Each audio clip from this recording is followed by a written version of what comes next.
Tutto è pronto per ospitare l'arrivo del Giro d'Italia nella città del Palladio. La città si scalda, vetrine a tema e striscioni in rosa, villaggio di tappa a Campomarzo, tutto si tinge di rosa e via la grande attesa per la tappa dei Berici.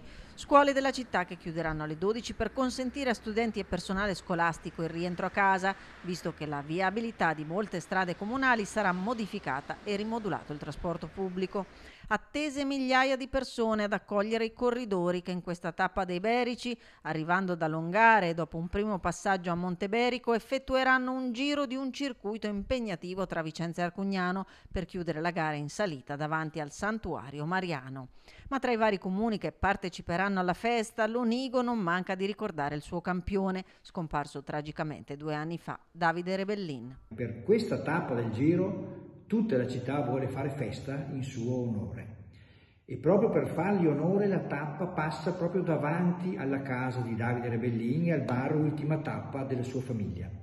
Lì ci sarà un intrattenimento musicale e una esposizione dei cimeli del nostro campione e poi dopo 2 chilometri, quando i corridori arriveranno al centro della città, verranno accolti da un grande striscione con scritto «L'Onigo saluta il Giro in ricordo di Davide Rebellin». Un ricordo che diventa anche occasione per rilanciare la richiesta dei consiglieri regionali Marco Zecchinato e Silvia Maino per restituire onore e dignità al campione vicentino. Davide Rebellin è stato un grande campione per il Veneto, un grande esempio per i nostri giovani.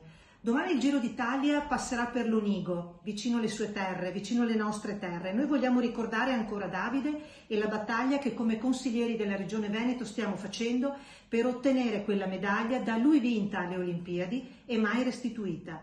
Abbiamo presentato una mozione, ma continuiamo nella nostra ricerca perché quella medaglia deve essere restituita al grande uomo di valore, al grande atleta Davide Rebellin.